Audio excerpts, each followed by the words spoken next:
Joining us now is Mike Davis, who has been doing yeoman's work and hero's work, a story that Steve Bannon deserves a lot of credit for bringing to the forefront. But honestly, this has not been covered in the mainstream media nearly enough. Mike Davis, thank you for taking the time. Tell us what is going on in Colorado for somebody that has no understanding, that might be in the shadows of, just not really cued in. Walk us through it. So, yeah, the Democrats impeached Trump for nonsense, and they indicted him 4 times for non-crimes, and that made Trump a lot more popular than the Democrats expected. Now it's backfired on them, and he is on a glide path to beating Biden on November 5th, 2024. So now what they're trying to do is throw a legal Hail Mary. They're trying to dust off the 14th Amendment, enacted after the Civil War. Section 3 of the 14th Amendment disqualifies from holding office in the United States those who engaged in insurrection or rebellion against the United States, right? And so the Democrats think that this post-Civil War provision, they're going to apply that to President Trump for January 6th, and they're just going to have their Democrats, judges and Democrat prosecutors and Democrats lawyers just simply remove President Trump from the ballot based upon this bogus legal theory.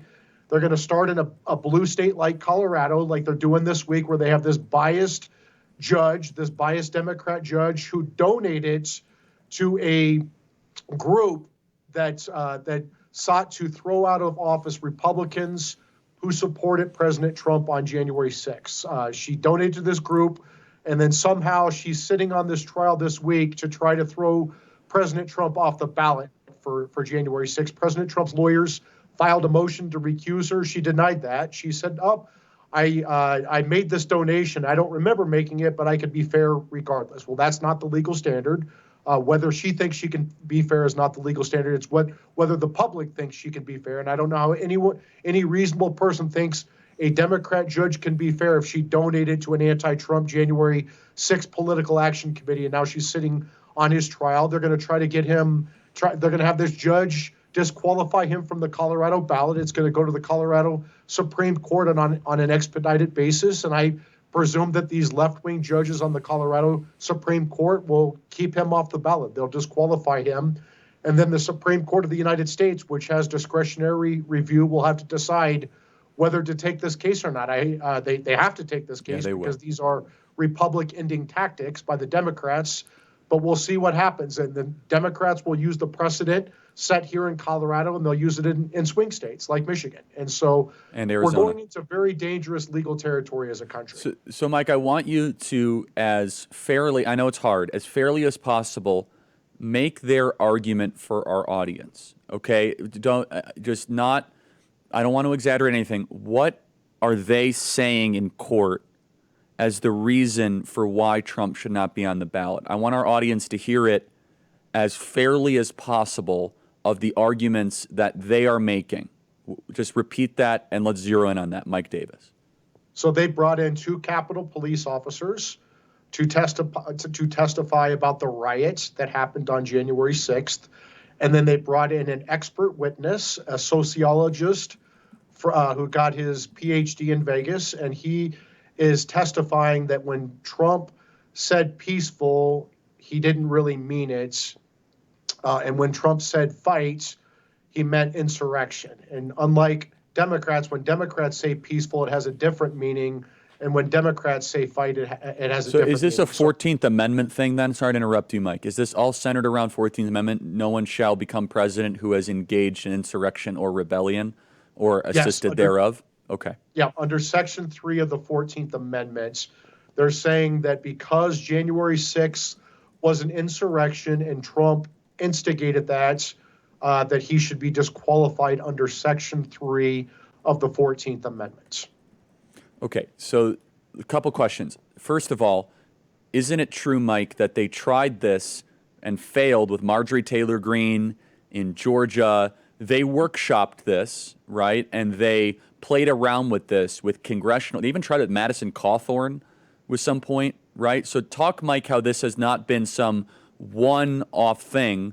This has been workshopped both in the courts, but also with the Overton window, where in New Hampshire, for example, there were a series of meetings. Our audience actually stopped it. We got a lot of credit for it in the media, where Lawrence Tribe had this Atlantic piece, and there were, elections are bad for democracy, take Trump off the ballot. It came out of nowhere, allegedly.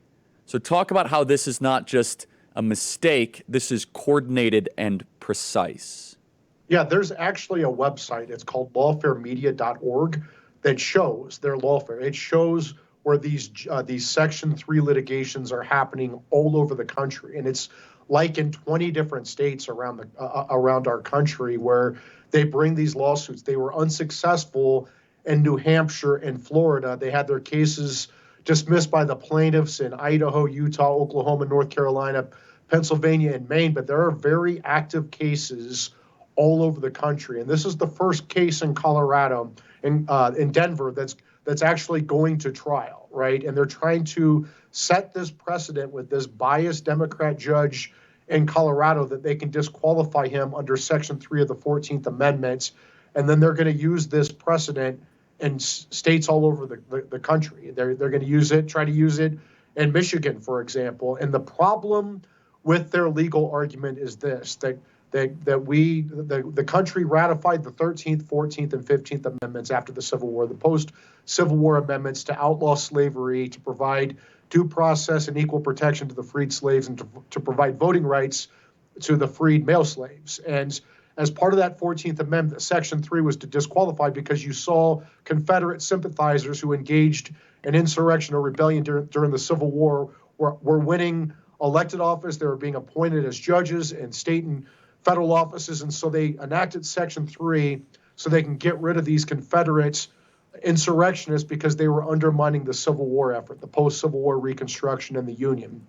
And there's a case from 1869 that's very clear. Chief Justice Samuel Chase wrote this opinion that in order to disqualify under Section 3 of the 14th Amendment for insurrection or rebellion, Congress has to pass a federal criminal statute, which Congress did in 1870, and you have to have a U.S. attorney bring federal charges in federal court with a federal judge and a federal jury with evidence beyond a reasonable doubt, a unanimous jury verdict. The judge has to convict, and it has to be upheld on appeal under this specific federal criminal statute that deals with insurrection or rebellion. They have not done that with Trump because that evidence does not exist, despite tens of millions of dollars that the January 6th committee spent looking for this evidence, despite tens of millions of dollars that the Biden Justice Department, including Jack Smith, has spent looking for this evidence. They know that they do not have evidence of insurrection or rebellion, but they fear that President Trump is going to beat Biden like a drum on November 5th. So this is their legal Hail Mary. This is illegal. It's unconstitutional. It's anti-democratic. It's un-American. Just so everyone understands that 6 random voters filed this lawsuit, and then any random judge can now rule. And that's why this has to go to SCOTUS to settle this. The Trump derangement is so high that the sooner SCOTUS can rule on this, hopefully the sooner that we can kind of just calm all these down. How this is not top news is just amazing. Mike Davis, stay right there. Rough Greens. You've heard me talk about Rough Greens and how it's literally helping thousands of dogs feel better and live longer, including my dog, Mr. Briggs, who loves it. Naturopathic Dr. Dennis Black, who created Rough Greens, is also an airborne ranger, a Green Beret, and Vietnam-era helicopter pilot. He loves dogs so much, he's totally committed to helping as many dogs as possible because he knows dogs need nutrition too. You've heard me say that dog food is dead, but Rough Greens has essential vitamins and minerals, antioxidants, omega oils, digestive enzymes, and probiotics. Dr. Black and his dogs are offering you a free Jumpstart trial bag so your dog can try it. So check it out right now. Get your free Jumpstart trial bag at the wonderful website, roughgreens.com/Kirk. All you have to do is cover the shipping. It is a free offer for every dog owner out there. If you own a dog, listen very carefully and get your free Jumpstart trial bag. You just add a small scoop over your dog's food. Go to ruffgreens.com/Kirk. That is roughgreens.com/Kirk today. roughgreens.com/Kirk. So check it out, ruffgreens.com/Kirk. Mike Davis continues after the break. Email us freedom@charliekirk.com.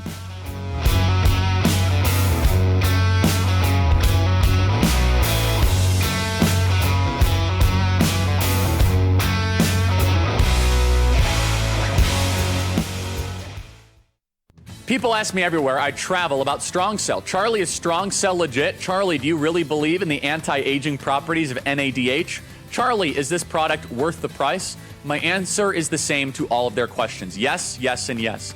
I'm a huge believer in this approach to health and wellness. Strong Cell is a scientific breakthrough in cellular health replenishment that combines NADH, CoQ10, and marine collagen to boost your body's cellular function. I personally take Strong Cell every day, and so do a ton of our Kirk listeners. Go see the reviews for yourself. If you are someone who relies on caffeine or sugar just to keep yourself going, then you have to give Strong Cell a try. I only have one important request of you. I recommend this life-changing product, but you have to give it at least 4 weeks to realize the best results. It takes a little time to re-engineer your body's NADH. Think about it. It's been on the decline for quite a while, and in some cases for decades. First step, go to strongcell.com/Charlie today. That's strongcell.com/Charlie and read the personal testimonials for yourself. Then use promo code Charlie to get a special 20% discount on your order. Again, that's strongcell.com/Charlie. And don't forget your 20% discount by using promo code Charlie at checkout. This is where I go, but yeah, I think that I thought he grew a little bit since I'd seen him a couple of years ago. But I leave each person to make their own sartorial choices to themselves. I have a lot of criticisms and differences on policy, but that wasn't one of the places where I was going to hit him. A late bloomer. So, Vivek, talk about the race. How are you feeling? The field is narrowing. You know, the message, you have been very precise on America First type mantras and policies. There's a debate coming up with NBC, and I know you're going to handle it, but it drives me nuts that the RNC is doing something with NBC. Why wouldn't they have a debate, I don't know, with Steve Bannon or Tucker Carlson or Megyn Kelly? So I want you to comment on that, Vivek, because you'll be fine. You'll joust great with Kristen Welker and Lester Holt. And Hugh Hewitt, who's a great friend, I'm glad he's involved, so I exempt Hugh from that. Hugh's amazing. But the NBC is a complete waste of time. Vivek, how's the race going, and your thoughts on the enemy NBC News moderating a debate? I think it's good it's thinning out. I think it's a good thing that Mike Pence is out. Frankly, if you want the old version of the neocon worldview, there's plenty of choices in this race. Pence was there, Scott, Christie, Haley, could go straight down the list. I don't think people need 4 or 5 or 6 of those choices. One is plenty. One of those choices in the race is probably plenty representative, and so I think that Mike Pence did a good thing for the country by getting the heck out of the race, and I think that others could probably do well to follow his lead. My view on the debate is, look, they've been pretty lame so far in the way they've been done, and I hope a thinned field allows me to really ask the questions that nobody else is asking, right? If the moderators aren't going to do it, I'm going to get in there and do the job myself of smoking out where this deep ideological divide is on whether we want to send our sons and daughters to fight other people's wars and rack up national debt doing it or not. And I hope it's not some sort of virtue signaling fest where we're all just competing on who's actually saying the easy thing we all agree on in a more indignant way. No, I think that the other candidates deserve to be held to account. I want to talk about corruption in politics. That's something that we don't talk about enough. And the Republican Party, I think, frankly, is not that much better than the opposition here. I think the Republican Party has gotten in the way of actually having open debates. You know, when I was called to spar with Chris Christie, I said I would do it. If I want to spar with RFK or a different candidate, I'm happy to do it. But the Republican Party has gotten in the way in saying that the rules don't really apply to allowing for inter-candidate debates. I just don't think that's productive. And frankly, I'm going to check out how this one goes, and then I'll make decisions about future debates after that, whether it's useful. I think Tucker would be an awesome moderator. And so I think it's a great idea. I think you and Tucker should do one of the debates. Why not? You're very kind. But what I told the RNC is, listen, guys, instead of this NBC thing, okay, Turning Point Action, they don't want to work with us, obviously, but they can't stand us. But I said, listen, we come in, we have Bannon or Bongino, Walsh. Yeah, that'd be good too.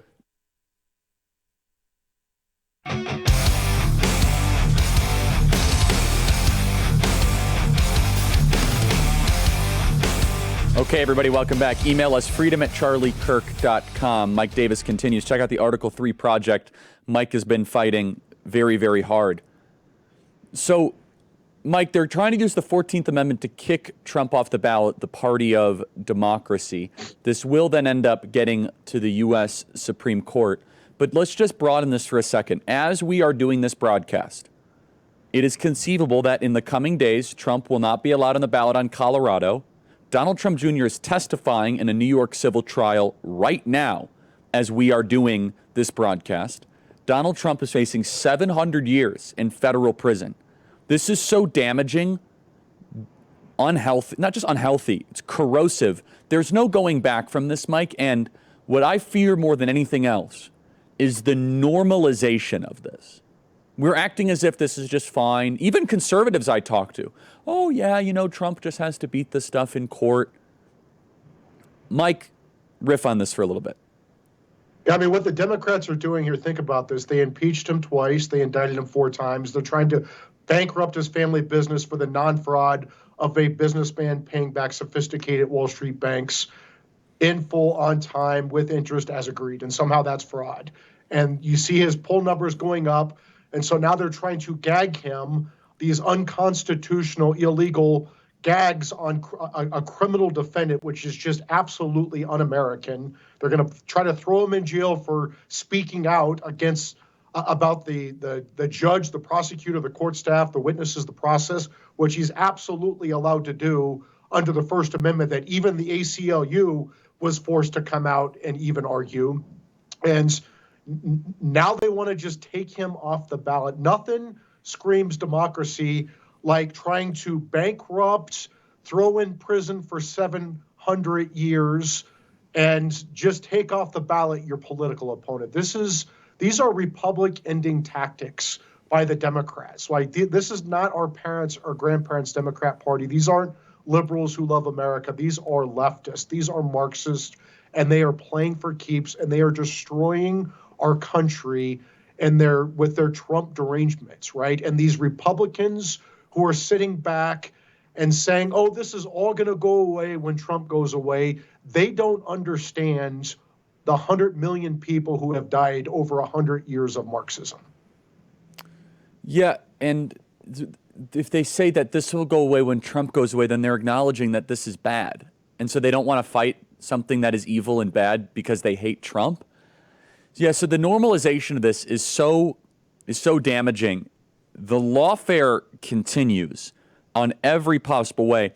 So let me ask you, Mike, just going back to the Colorado case, do you feel confident, if the Supreme Court hears it, that Donald Trump will be allowed on the ballot? Because if this happens in Colorado, this will spread like wildfire to almost every swing state. They will try to win the 2024 election before a vote is even cast. Well, we're going to see the end of our republic as we know it. If you can just take the leading presidential candidates off the ballot based upon a bogus, illegal, unconstitutional legal theory. So if the Supreme Court wants to keep our country together, they're going to have to decide to take this case, and they're going to have to follow the Constitution. And the Constitution has been very clear. There's a case from 1869 from Chief Justice Samuel Chase that's very clear that if you want to take Trump off the ballot, if you want to disqualify him, you have to do it through a federal criminal statute and not some goofball, biased Democrat judge in Denver, Colorado, or some partisan Secretary of State in Michigan or some other state. You have to actually follow the Constitution and follow the law, right? And so let's just hope that these Supreme Court justices, with their lifetime tenure and their pay protection, let's hope that they find the courage to do their damn job. Yeah, it's remarkable. They talk about the power of democracy, and they don't want you to be able to choose your president or even your nominee. Mike Davis, Article 3 Project, thank you so much. Thank you.